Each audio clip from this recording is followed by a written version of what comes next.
పాకిస్తాన్లోని బలూచిస్తాన్ ప్రాంతంలో స్వతంత్ర దేశం కోసం బలూచిస్తాన్ లిబరేషన్ ఆర్మీ కొన్నేళ్లుగా పోరాడుతోంది. ఈ సంస్థ దాని అనుబంధ విభాగం మజీద్ బ్రిగేడ్తో కలిసి పాకిస్తాన్ సైన్యం, చైనా పాకిస్తాన్ ఆర్థిక కారిడార్ సంబంధిత ప్రాజెక్టులపై దాడులు చేస్తోంది. 2024లో కరాచీ విమానాశ్రయం వద్ద జరిగిన ఆత్మాహుతి దాడి, గ్వాదర్ పోర్టుపై దాడి, 2025 మార్చిలో జాఫర్ ఎక్స్ప్రెస్ రైల్ హైజాక్లో 31 మంది మరణించడం వంటి పలు ఘటనలకు బిఎల్ఏ బాధ్యత వహించింది. బలూచిస్తాన్లోని సహజ వనరుల దోపిడీకి వ్యతిరేకంగా పాకిస్తాన్ సైన్యాన్ని లక్ష్యంగా చేసుకుని బిఎల్ఏ ఈ దాడులు చేస్తోంది. అయితే 2019లో అమెరికా బిఎల్ఏని స్పెషల్లీ డిజిగ్నేటెడ్ గ్లోబల్ టెర్రరిస్ట్ జాబితాలో చేర్చింది. అయితే ఇటీవల అసీం మునీర్ పాకిస్తాన్ పర్యటన తర్వాత ట్రంప్ ప్రభుత్వం బిఎల్ఏతో పాటు మజీద్ బ్రిగేడ్ను విదేశీ ఉగ్రవాద సంస్థల జాబితాలో చేర్చింది. దీంతో బిఎల్ఏ సభ్యుల ఆస్తులను స్తంభింపజేయడం, ఆర్థిక సహాయాన్ని నిషేధించడం, అమెరికా భూభాగంలో వారి కార్యకలాపాలను అరికట్టడం వంటి చర్యలు తీసుకునే అవకాశం లభించింది. బిఎల్ఏను అమెరికా ఉగ్రవాద దేశంగా గుర్తించడంతో పాకిస్తాన్ను ఉగ్రవాద బాధిత దేశంగా చిత్రీకరించే అవకాశం లభించింది.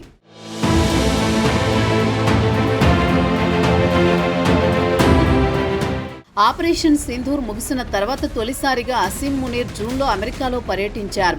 ఆ సమయంలో ట్రంప్తో జరిగిన ఒక ప్రైవేట్ లంచ్ మీటింగ్లో భారత్ పాక్ మధ్య జరిగిన యుద్ధాన్ని ట్రంప్నకు మునీర్ వివరించారు. అంతేకాక ట్రంప్ పాకిస్తాన్తో ద్వైపాక్షిక సంబంధాలను బలోపేతం చేయడానికి అనేక చర్యలు తీసుకున్నారు. ఈ సందర్భంగా బలూచిస్తాన్లో చమురు నిల్వల అభివృద్ధికి సంబంధించిన ఒప్పందం, పాకిస్తాన్పై సుంకాలను 29% నుంచి 19%కి తగ్గించడం, బలూచిస్తాన్లో శాంతి స్థాపనకు అమెరికా సహకారం అందించడం వంటి వాటిపై చర్చలు జరిపారు. ఈ చర్యలు పాకిస్తాన్తో ట్రంప్ సంబంధాలను పునరుద్ధరించేందుకు తీసుకున్నట్టు తెలుస్తోంది. 2014లో ట్రంప్ పాకిస్తాన్ను ఉగ్రవాదులకు ఆశ్రయమిచ్చే దేశంగా విమర్శించినప్పటికీ 2025లో పాకిస్తాన్తో సహకారాన్ని పెంచే దిశగా అడుగులు వేస్తున్నారు. తాజాగా అసీం మునీర్ మరోసారి అమెరికా పర్యటనకు వెళ్లారు. ఆగస్టు 10న అమెరికా చేరుకున్న మునీర్ ట్రంప్తో భేటీ అయ్యారు. ఈసారి బిఎల్ఏతో పాటు మజీద్ బ్రిగేడ్ను ఉగ్రవాద సంస్థలుగా ప్రకటించడం ద్వారా పాకిస్తాన్ తమ దేశంలో ఉగ్రవాద సమస్యలను ఎదుర్కొంటోందని అంతర్జాతీయ సమాజాన్ని ఒప్పించే ప్రయత్నం చేసింది.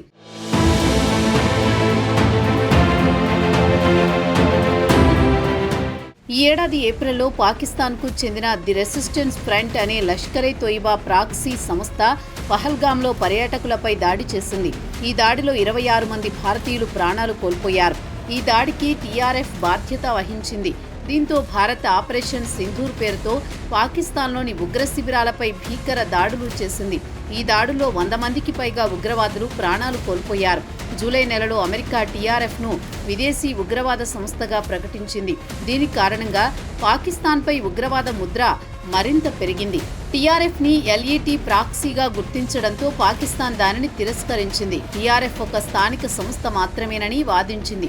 దీంతో తమపై ఆ ముద్ర తొలగించుకుని ఉగ్రవాద బాధిత దేశంగా చెప్పుకునేందుకు పాక్లో స్వతంత్ర దేశం కోసం దాడులు చేస్తోన్న బిఎల్ఏపై ఉగ్రవాద ముద్ర వేయించుకునేలా అమెరికాతో చర్చలు జరిపింది. అసీం మునీర్ తాజా పర్యటనతో పాకిస్తాన్ దౌత్యం విజయవంతమైందని, తమపై ఉగ్రవాద ముద్ర చెరుపుకోవడంలో పాక్ సక్సెస్ అయిందని విశ్లేషకులు చెబుతున్నారు.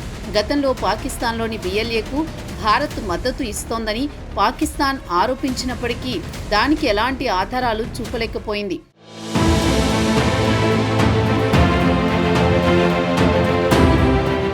ఈ సమయంలోనే అమెరికా ద్వంద్వ వైఖరి అవలంబిస్తోంది. టీఆర్ఎఫ్ను ఉగ్ర సంస్థగా పేర్కొని పాక్పై ఒత్తిడి తీసుకువస్తూనే బిఎల్ఏని కూడా ఉగ్రవాద సంస్థగా గుర్తించి పాక్కు దౌత్యపరమైన మద్దతు ఇస్తోంది.